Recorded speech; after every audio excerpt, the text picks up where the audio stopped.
Kinundina ni Bangsamoro Parliament Member Attorney Nagib Sinarimbo ang pahayag ng isang mataas na opisyal ng BARM na si Chief Minister Abdulrauf Makakua ay puppet ng pamahalaan. Sinabi ni Sinarimbo na ang social media post ni BARM Education Deputy Minister Haron Meling na si Makakua ay tuta ng Malacanang at ginamit ni UPA-PRUS Secretary Carlito Galvez para i-dismantle ang MILF.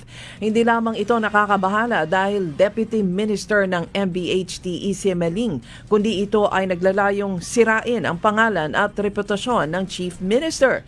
Idinagdag ni Sinarimbo na ito ay conduct unbecoming of a public official dahil sinisira niya ang pangalan ng taong namumuno sa Bangsamoro Region, kanyang superior bilang BARM appointed official.